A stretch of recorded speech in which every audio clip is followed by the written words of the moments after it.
नमस्कार, आप देख रहे हैं प्रथम स्वर। मैं राकेश रमन आपका स्वागत करता हूं।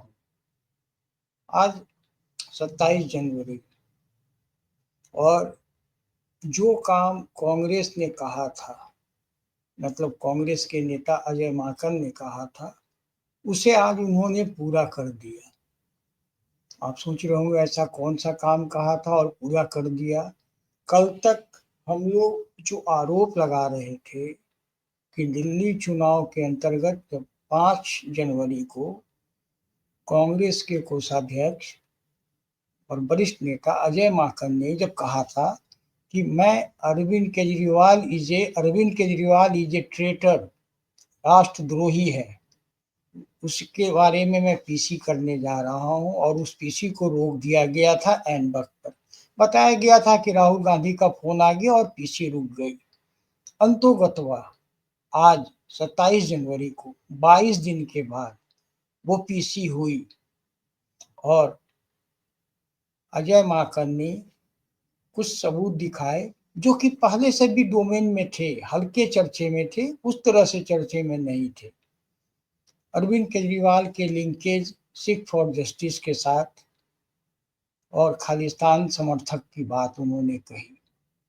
उनके साथ कांग्रेस के 3 नेता पंजाब से, उन लोगों ने सब मिलकर किया। लेकिन जो दिल्ली चुनाव का तिलस्म है वो समझ नहीं आता। एक बार कांग्रेस ऐसे लगा कि जैसे पूरी तरह से तैयार होकर चुनाव लड़ने पर उतर आई है। 41 उम्मीदवारों के नाम घोषित किए, अपने अच्छे उम्मीदवारों को उतार दिए। उसके बाद वो उनके यहाँ से रोज पीसी होने लगे, आम आदमी पार्टी को एक्सपोज किए जाने लगे, जो चुनावों में होता है वो होने लगे। सब अपने अपने पॉइंट्स निकालकर सरकार के घेरने लगे थे। लेकिन सबको चूंकि देशद्रोही कहा जाना किसी सीटिंग, अब तो कोर्ट के कारण वो भूतपूर्व मुख्यमंत्री हैं, लेकिन मुख्यमंत्री ही हैं एक तरह से घुमा फिरा कर, डायरेक्ट नहीं तो इनडायरेक्ट, नैतिक नहीं तो अनैतिक रूप से ही मुख्यमंत्री हैं वो। चूंकि जो उसको मुख्यमंत्री बनाया है उसको वो टेम्पोररी बताते हैं और पार्टी के वो सर्वे सर्वा हैं, ऑल इन ऑल वही हैं, तो टेम्पोररी ही माना जाएगा, क्योंकि उस पार्टी में जो भी अरविंद केजरीवाल चाहेंगे होगा। लेकिन जो बताया गया कि आखिर अजय माकन ने उसको रुकवाने वाले, अजय माकन की पीसी को रुकवाने वाले थे राहुल गांधी।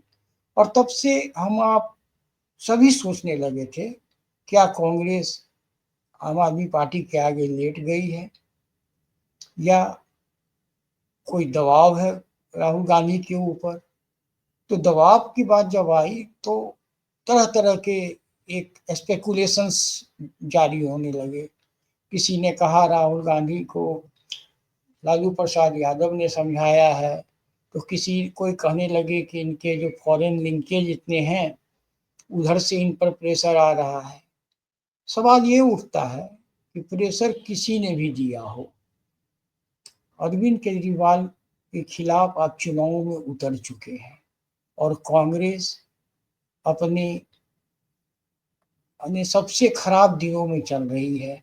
दिल्ली में कांग्रेस के पास सिर्फ 4% का वोट शेयर बचा है। एक राष्ट्रीय पार्टी जिसके 99 सांसद हों, उसको दिल्ली में जहां उनकी हुकूमत लंबे समय तक चली है, वहां पर उस पार्टी के पास महज 4% वोट। सोचने वाली बात है। आखिर इस दुर्गति की जिम्मेवार कौन है कांग्रेस के अंदर। आम आदमी पार्टी चलो आई, आपने ही पहली बार उनको बनवाया सरकार, लेकिन आपकी जगह तो वो खा गई। भाजपा का वोट इंटैक्ट है, उतने ही में रहता है, कुछ परसेंट बढ़ता है। लोकसभा में उनको 50+ वोट मिलता है और सातों सीट लगातार तीसरी बार भाजपा जीत गई। विधानसभा के अंतर्गत तो आपके वोट थे, निगम पार्षद के चुनाव आप लड़े थे तो आपके 8-8 सीट आ गए थे, उसमें 5-6 तो मुस्लिम पार्षद थे। तो फिर कांग्रेस लड़ने से भागती क्यों है। क्या कांग्रेस के पास ग्राउंड रियलिटी बताने वाला कोई नहीं है।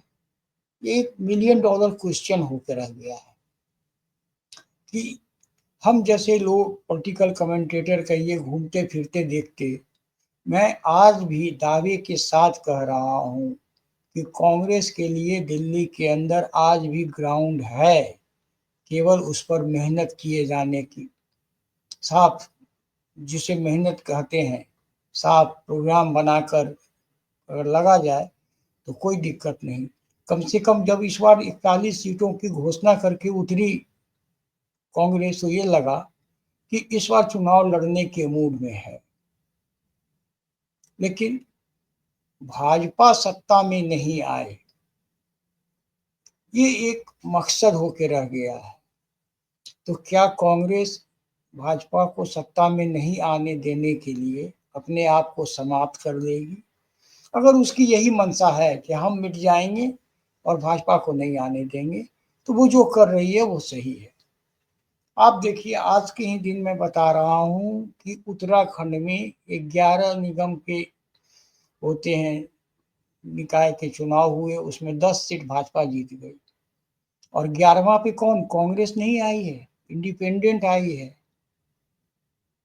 क्या उत्तराखंड से कांग्रेस मुक्त होने? हल्द्वानी, जहां पर रेलवे के जमीन पर लेकर मुसलमानों ने जो कब्जा कर रखा है उसको बचाने के लिए कांग्रेस ने वहां भी लड़ी, कोर्ट तक उनके वकीलों को खड़ा करी थी, वो सीट भी भाजपा जीत गई है। कुछ मैसेजिंग इसके होते हैं और राजनीति में जो कहे जाते हैं उससे ज़्यादा असर वो करती है जो समझी जाती है। अब तो यही समझी जा रही है कि कांग्रेस आत्महत्या पे उतारू है। मैं जब अभी वीडियो रात में बनाने बैठा हूँ, तो अभी एक खबर आई कि कल राहुल गांधी दिल्ली में 2 सभाओं को संबोधित करेंगे। अगर पिछले घटना जो नहीं होती कि 3 सभा इनकी कैंसिल हो चुकी, तो मैं अभी दावे से कहता कि चलो देर सही कांग्रेस उतरी तो मैदान में। लेकिन जब कल राहुल गांधी के 2 सभा हो जाएंगे, तभी हम का समझ पाएंगे कि वाकई में राहुल गांधी चुनाव में उतर गए हैं। एकमात्र राहुल गांधी के उतरने से पूरे कांग्रेस में जान आएगी और लोग बाग लगेंगे। अभी भी 7 दिन है, अभी से लेकर 7 दिन में, और दिल्ली के अंदर कोई बहुत बड़ा लोक विधानसभा नहीं होता है। नई दिल्ली विधानसभा तो 1,09,000 वोट का है। छोटे छोटे यहाँ विधानसभा है, कोई बहुत वोट नहीं है। और जो 70 में, यहाँ के 70 सीटों में आम आदमी पार्टी के पास 62 है, तो ये सोचकर हम लोग बहुत घबरा जाते हैं। लेकिन 2 लाख वोट के अंतर में इतनी बड़ी मार्जिन है, उनके पास 62 है और 8 सीट है भाजपा के पास, और कांग्रेस के पास तो सीट ही नहीं है, शून्य पे है। एक राष्ट्रवादी राष्ट्रीय पार्टी जिसने लंबे समय तक देश पे शासन किया हो, वो जीरो पर है और वो पार्टी मेहनत नहीं करे। ये कहाँ की कौन सी नीति है, कौन सी पॉलिसी है? किसी के चक्कर में अपने आप को कब तक, अगर मिटाना ही है तो पूरी तरह से बंद कर दो दुकान, खत्म करो कांग्रेस को, लड़ने दो जिसको लड़ना है। लेकिन चलिए, अब जब ये खबर आई तो फिर एक बार हम मान लेते हैं कि कल से राहुल गांधी मैदान में उतरेंगे। और अरविंद केजरीवाल एक बेशर्म राजनीति के अगर प्रणेता बोला जाए, और चाहे गिरगिट राजनीति के, तो शायद मैं गलत नहीं होऊंगा। आज एक खबर आई, उसको मैं पॉलिटिकल जोक मानूं, चुटकुला चुटकुला मानूं या क्या मानूं, और वो ये है कि हरियाणा में जहर मिला दिया गया था पानी में, जमुना में। कैसे कैसे लोग क्या क्या आरोप लगा सकते हैं, यानी अस्तर देखिए। मैं बहुत जिम्मेवारी से कह रहा हूं कि राजनीति के स्तर को अरविंद केजरीवाल ने इतना डाउन कर दिया है। एक तो इनके विधानसभा में जो इनको लैंग्वेज जो इस्तेमाल किया करते थे, करना पकड़ना बोलना, जिस तरह से ड्रामे करके बोलते थे, यानी राजनीति का इन्होंने मजाक बना के रख दिया, अगर सच पूछा जाए। और आम आदमी पार्टी को 2 बार जो मेजोरिटी आ गई और इन्होंने विज्ञापन के बल पर अभी तक मीडिया में इनके खिलाफ बहुत कम, माने आप समझ लीजिए कि 100% कोई घटना घटी तो आपको अगर वो खबर निगेटिव है उनके लिए थोड़ा सा भी तो 10% दिखेगा, अगर बहुत निगेटिव है तो वो 2% दिखेगा। उनकी इतनी बढ़िया मैनेजमेंट है नेशनल मीडिया के, चाहे वो प्रिंट हो इलेक्ट्रॉनिक हो। भाई साहब वो तो अच्छे कितनों का उन्होंने नौकरी खा गए क्योंकि उनके हिसाब से स्टोरी नहीं चली, चाहे उनके खिलाफ कोई किसी ने ट्वीट कर दिया तो उसकी नौकरी खा गए। तो अरविंद केजरीवाल में इतनी ताकत तो है, चाहे वो नौकरी खाएं चाहे कुछ भी खाएं, लेकिन मीडिया को तो उन्होंने अब तक घुमा के रखा है। अब लौटता हूं आज के खुलासे पे जो अजय माकन ने किया है अपने पंजाब के 3 साथियों के साथ। उन्होंने एक टीपीटी जारी की है, पढ़ पा रहे हैं, आपके पाप। इसमें उन्होंने स्टार्टिंग में दिया है, ये चेहरा याद कर लीजिए, केपीएस गिल का है जिन्होंने पाकिस्तान से आतंकवाद समाप्त किया था। इन्होंने 2017 में एक स्टेटमेंट दिया था कि आम आदमी पार्टी का पंजाब में सरकार बनना मतलब रेडिकल्स फोर्सेस को यहाँ मजबूत करना, ये उनकी बात थी। उन्होंने अजय माकन ने एक आरोप लगाया कि ये 2017 में 30 जनवरी की ये रिपोर्ट है, पेपर की रिपोर्ट है, अरविंद केजरीवाल जी पंजाब के मोगा में एक खालिस्तानी पूर्व चीफ के घर ठहरे थे। मैं केवल बता रहा हूं उन्होंने क्या क्या आरोप लगाए, ये देखिए। सिख फॉर जस्टिस गुरपत सिंह पन्नू ने इनको $16 मिलियन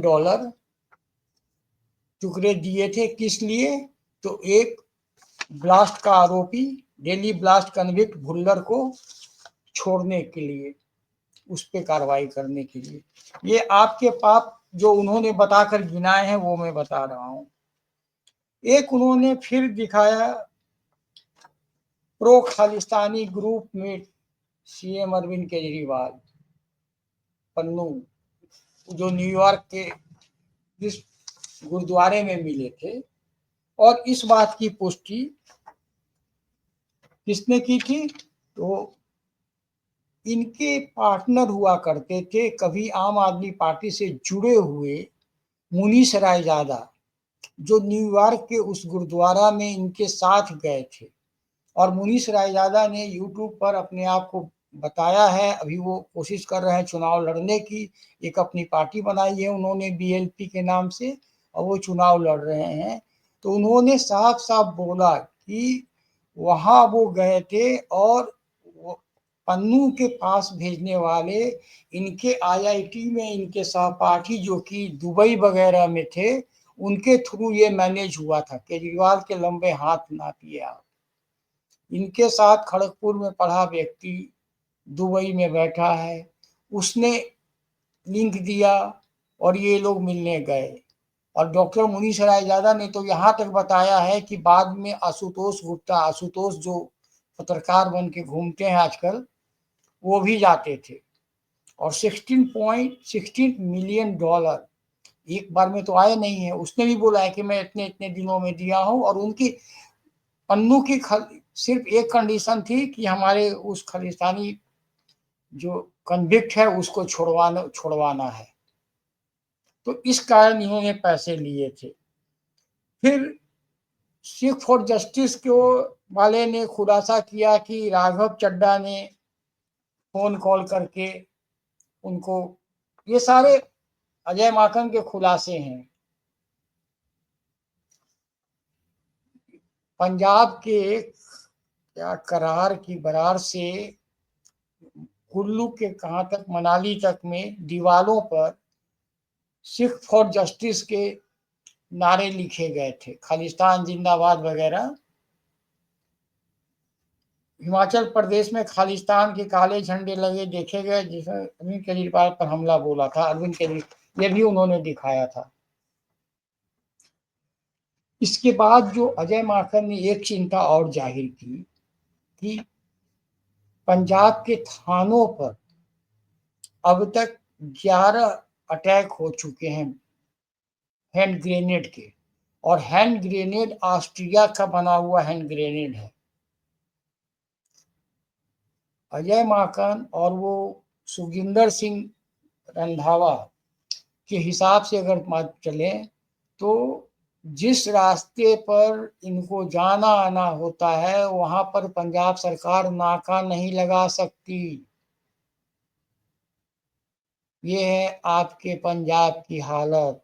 मतलब पंजाब पूरी तरह से रेडिकल फोर्सेस के हाथ में जा चुकी है। और सबसे जो शर्मसार करने वाली जो कल की घटना है कि गणतंत्र दिवस पर बाबा साहेब भीमराव अंबेडकर की प्रतिमा पर मारे हथौड़े और जलाया संविधान, इस फोटो को भी उन्होंने दिखाया है।